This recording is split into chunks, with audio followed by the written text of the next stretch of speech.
Your trouble is temporary. No matter what you're facing today, I want you to remember this: it's not permanent. The difficulties you see, the struggles that seem overwhelming, the obstacles standing in your way, they are not here to stay. They are only passing through. Sometimes when we're in the middle of a storm, it feels like it will never end. The financial struggle seems like it's always going to be there. The health issue looks like it's going to last forever. The loneliness, the heartbreak, the uncertainty, it can all seem so permanent. But the truth is, nothing in this life is permanent except God's promises. Think about the seasons. Winter may be long, it may be cold, it may feel like it's never going to end. But no matter how dark and cold it gets, spring always comes. The flowers bloom again, the sun shines again. In the same way, your trouble has an expiration date. It cannot last forever. David said in Psalm 35, weeping may endure for a night, but joy comes in the morning. He didn't say weeping would last forever. He didn't say sorrow would be permanent. He said it may endure for a little while, but it has to move out of the way when joy arrives. When you understand that trouble is temporary, you stop letting it steal your peace. You stop letting it define your future. You stop giving it power over your mind, because you know it's just a season. It's just a chapter in your story, not the whole book. Joseph was thrown into a pit, betrayed by his brothers, and locked in a prison for years. It looked like his life was over, but the prison was temporary. The injustice was temporary. The hardship was temporary. One day, in a single moment, God turned it all around, and Joseph went from the prison to the past. How quickly things can change. Just because you're in a difficult place right now doesn't mean you're going to stay there. What's coming is greater than what's been. The challenge, the opposition, the pain, it may have shown up in your life, but it does not have permission to stay. When you hold on in faith, when you refuse to be discouraged, when you keep believing that God is working all things together for your good, you position yourself for a turnaround. Because trouble is not your destiny. It's just a detour. What if the very thing that looks like a setback is actually positioning you for something greater? What if the closed door, the delay, the disappointment isn't working against you, but working for you? Too often when things don't go our way, we get frustrated, discouraged, even bitter. We wonder why the opportunity didn't work out, why the relationship ended, why the deal fell through. But what if you could see the full picture? What if you could see that behind the scenes, God is orchestrating something bigger than what you lost? Think about Moses. He grew up in Pharaoh's palace, had influence, had status, had everything going for him. But then in one moment, everything changed. He made a mistake, had to flee for his life, and spent 40 years in the wilderness. To most people, that looked like a setback. It looked like his best days were behind him. But what Moses didn't realize was that God was using that season to prepare him. Because one day, God would call him back to Egypt, not as a prince, but as a deliverer. The wilderness wasn't a setback. It was a setup for his destiny. Maybe you feel like you've been pushed back, overlooked, or delayed. But what if instead of seeing it as a loss, you started seeing it as a setup? Maybe that job you didn't get wasn't rejection, it was redirection. Maybe that relationship that didn't work out wasn't the end, it was God making room for something better.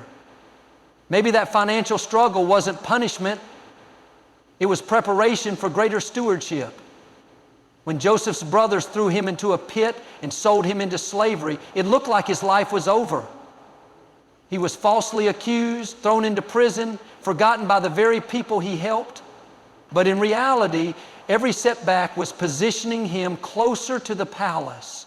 If Joseph had never been betrayed, he never would have ended up in Egypt. If he had never been falsely accused, he never would have met the right people. If he had never been forgotten in prison, he wouldn't have been in the right place at the right time for his promotion. God doesn't waste anything. What looks like a setback is often a divine. The things that feel like obstacles are actually stepping stones. The loss, the hurt, the delay, it may not make sense now, but if you stay in faith, one day you'll look back and see how it was all part of a bigger plan. Storms come into our lives when we least expect them.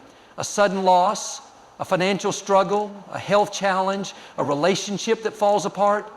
These storms can shake us, make us question everything, and even make us wonder where God is. But the truth is, faith is not proven in the sunshine, it's proven in the storm. It's easy to believe when everything is going right, when doors are opening, when life feels good. But real faith is tested when the wind is blowing, when the rain is falling, when nothing makes sense. The disciples learned this firsthand. One night they were on a boat when a fierce storm arose. The wind was howling, the waves were crashing, and fear gripped their hearts. They panicked, thinking they were going to drown. But Jesus was on the boat with them, and he was asleep. They woke him up saying, "Lord, don't you care that we're perishing?" Jesus stood up, spoke to the wind and the waves, and instantly there was peace. Then he turned to them and said, "Where is your faith?" That's the question we have to ask ourselves in the middle of our own storms. Where is our faith? Are we focused on the wind, the waves, the circumstances, or are we focused on the one who controls them? The disciples thought the storm was going to take them out, but what they didn't realize was that Jesus was using it to take them higher. Every storm you face is an opportunity to grow, to trust, and to step into a new level of faith. When you stand firm, when you keep believing, when you refuse to let the storm shake you, that's when you open the door for overflow. Because God doesn't just bring you through the storm, He blesses you on the other side of it. Look at Job. He faced the worst storm imaginable, losing his health, his family, his possessions, but he didn't let the storm break his faith.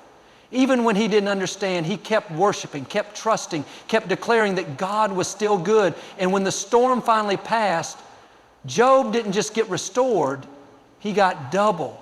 He received more than he had before, greater blessings, greater influence, greater joy. Storms are not the end of your story. They are the pathway to your breakthrough. What looks like destruction is actually preparation. What feels like a delay is making room for a greater blessing. When you hold on to faith in the storm, you position yourself for an overflow that you never imagined. Sometimes when we're waiting for a breakthrough, it feels like it's never going to happen. We pray, we believe, we stay faithful, but nothing seems to change. Days turn into months and months turn into years. The enemy whispers, "It's never going to happen. You've missed your chance. It's too late." But what you don't realize is that behind the scenes, things are shifting. The promise is closer than it appears. The breakthrough is already in motion. You may not see it yet, but you are closer than you think. Elijah understood this. There had been a drought in the land for years. No rain, no relief, no sign of change. But Elijah kept believing. One day he went to the top of Mount Carmel, bowed to the ground and prayed for rain. Then he sent his servant to check the sky. The servant came back and said, "There is nothing." Elijah didn't give up. He kept praying and sent the servant again. Still nothing. A third time, a fourth time, a fifth time, nothing. But Elijah refused to be discouraged. On the seventh time, the servant came back and said, "I see a cloud the size of a man's hand." That little cloud was all Elijah needed. He knew that the rain was coming. Maybe you've been looking and all you see is nothing. No change, no progress, no sign that things are shifting. But just like Elijah, you have to keep believing. Because in an instant, what looks like nothing can turn into an abundance of rain. Think about a woman in labor. The closer she gets to giving birth, the greater the pain. The contractions intensify, the pressure increases, and for a moment it feels overwhelming. But that pain is a sign that the baby is about to be delivered. It's the darkest right before the dawn. It's the hardest right before the breakthrough. The enemy fights the hardest when he knows you're close. The resistance you feel isn't a sign that you're stuck. It's proof that you're right at the edge of something new. The pressure, the struggle, the delays, it's all because you are right on the verge of stepping into something greater. The Israelites walked around the walls of Jericho for 6 days and nothing happened. No cracks, no shifting, no visible progress. But on the seventh day, when they marched around one more time, when they refused to quit, when they kept going even when it didn't make sense, suddenly the walls came down. When you face opposition, it's easy to feel discouraged. You might think, why is this happening to me? Why am I facing so many obstacles? But what if the opposition isn't a sign that you're failing, but a sign that you're on the verge of something greater? The enemy doesn't waste his energy on people who aren't a threat. The fact that you're facing resistance means you're on the right track. David was just a shepherd boy, overlooked, underestimated, and out in the fields while his brothers were fighting in the army. But when the time came for his promotion, opposition showed up in the form of a giant named Goliath. That battle wasn't meant to defeat him. It was meant to reveal him. Without Goliath, David would have never been known as a giant slayer. Without that challenge, he wouldn't have stepped into his destiny as king. The opposition was a setup for his promotion. Look at Joseph. He had a dream that he would be a ruler, that God had great things in store for him. But as soon as he shared his dream, opposition arose. His own brothers betrayed him, threw him into a pit, and sold him into slavery. Later, he was falsely accused and thrown into prison. It looked like his life was going in the opposite direction of his calling. But what seemed like setbacks were actually stepping stones, because when the time was right, God took him from the prison to the palace in an instant. If you're facing opposition, don't be discouraged. It's confirmation that promotion is coming. The attacks on your health, your finances, your family, they are not random. They are an indication that something significant is ahead. The enemy only fights what he fears. If he's trying to stop you, it's because he knows that when you step into your next level, nothing will be able to hold you back. Jesus himself faced opposition at every turn. The Pharisees tried to stop him, people doubted him, and even his own disciples questioned him at times. But none of that could stop his destiny. The greatest opposition came right before his greatest victory. The cross looked like the ultimate defeat, but it was actually the greatest promotion in history. What seemed like the end was just the beginning of a greater glory. The bigger the battle, the greater the breakthrough. The greater the resistance, the higher the level God is taking you to. The trouble you're facing is not a sign to quit. It's proof that you're closer to your destiny than ever before. Sometimes life doesn't go the way we plan. We make mistakes, take wrong turns, or find ourselves in situations that feel impossible to fix. The marriage is struggling, the finances are in trouble, the dream seems out of reach. Maybe you feel like you've messed up too badly, like there's no way things can turn around. But the good news is that God specializes in taking messes and turning them into miracles. Look at Moses. He was born with a purpose, to be a deliverer for God's people. But early in his life, he made a mistake. In a moment of anger, he killed a man and ran for his life. He went from being a prince in Egypt to a fugitive in the desert. For 40 years, he lived in hiding, probably thinking he had ruined his destiny. But just when it looked like his story was over, God showed up in a burning bush and called him back to his purpose. The mess of his past didn't cancel his calling. In fact, God used it as part of his testimony. The very place where Moses had failed was the place where God used him to bring about one of the greatest miracles in history, the deliverance of the Israelites. Maybe you've made some mistakes. Maybe you've experienced failure, loss, or setbacks that make you feel like your best days are behind you. But God doesn't see a mess. He sees a masterpiece in progress. He takes what the enemy meant for harm and turns it for good. Think about the story of Lazarus. He had been dead for 4 days, and his family had already given up hope. The situation didn't just look messy, it looked impossible. But Jesus showed up and did what no one expected. He spoke to the tomb and called Lazarus back to life. What looked like a permanent defeat turned into a miracle that no one could deny. That's the kind of God we serve. He doesn't just clean up the mess. He uses it to bring something greater than you ever imagined. The heartbreak, the failure, the struggles, they are not wasted. They are the raw materials for your miracle. When Jesus fed the 5,000, he didn't start with perfection. He started with lack, just 5 loaves and 2 fish. It wasn't enough. It didn't make sense. But in his hands, the not enough became more than enough. God isn't limited by what you have, where you've been, or what you've done. When you put your mess in his hands, he doesn't just restore, he multiplies. Life has a way of throwing unexpected challenges our way. You may have faced setbacks, unfair situations, betrayals or losses that left you wondering why things happened the way they did. But what if I told you that God sees every tear, every struggle, every unfair moment, and He has a plan to restore not just what you lost, but to give you back double? This isn't just a hopeful thought. It's a biblical principle. In the book of Job, we read about a man who went through unimaginable hardship. He lost his wealth, his health, and even his children. His friends doubted him. His wife told him to give up, and it seemed like everything had fallen apart. But Job didn't lose faith. Even in the middle of his pain, he kept his trust in God. And when the season of testing was over, God didn't just restore Job, He gave him double what he had before. Twice as many blessings, twice as much joy, twice the favor. That's how God works. He never allows you to go through a season of difficulty without a plan to bring you out stronger. If you've lost something, if you've been through unfair situations, if life has knocked you down, don't settle there. God has a double portion waiting for you.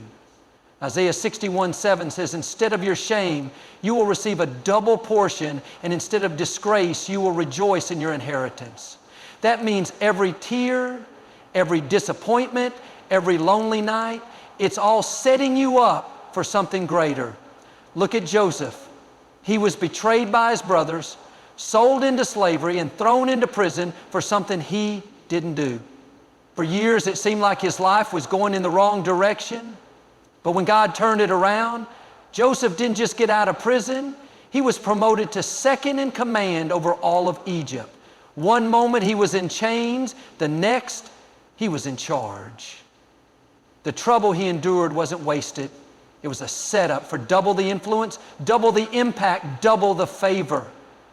Maybe you've been through a season of loss, but that's not the end of your story. God is a God of restoration. He knows how to make up for the years that were stolen. What looked like a setback is actually a setup for something greater. The pain you endured is creating space for the double portion that's on its way.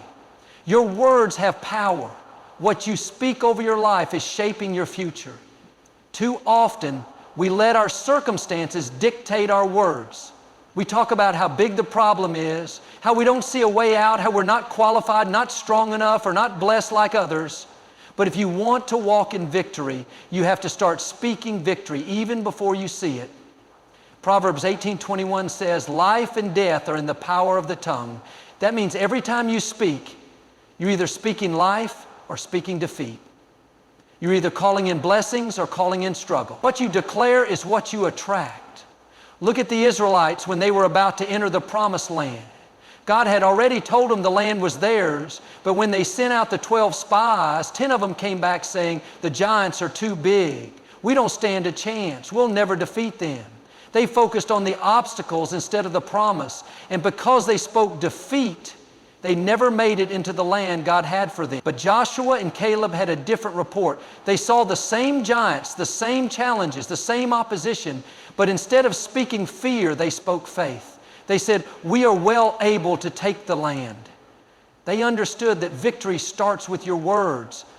And because they spoke faith, they were the only two from their generation who actually walked into the promised land.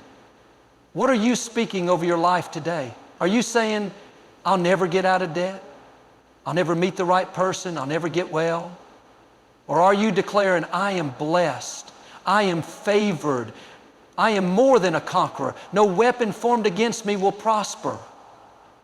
David understood this. When he faced Goliath, he didn't talk about how big the giant was. He didn't stand there and say, this is impossible, he's too strong for me. No, he spoke victory before the battle even started. He declared, this day the Lord will deliver you into my hands. David's words lined up with his faith, and that's what brought the victory. You may be facing giants in your own life, giants of fear, giants of doubt, giants of lack. But instead of speaking about how big they are, start speaking about how big your God is. Speak healing, speak abundance, speak breakthrough. Because what you declare today is shaping the reality you will walk into tomorrow. When things don't happen on our timeline, it's easy to get discouraged. We start to think maybe it's not meant to be. Maybe God has forgotten about me. Maybe it's too late. But just because something is delayed doesn't mean it's denied. A delay is not a rejection. It's often God's way of preparing you for something bigger, something better, something beyond what you imagined. Look at Abraham.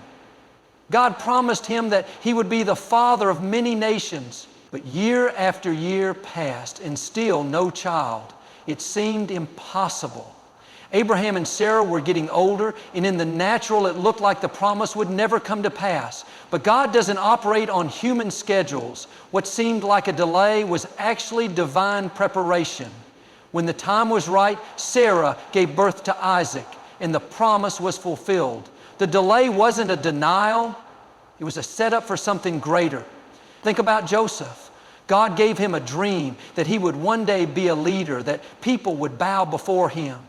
But instead of stepping right into that promise, Joseph went through years of delays, betrayed by his brothers, sold into slavery, falsely accused, thrown into prison. It looked like everything was working against him.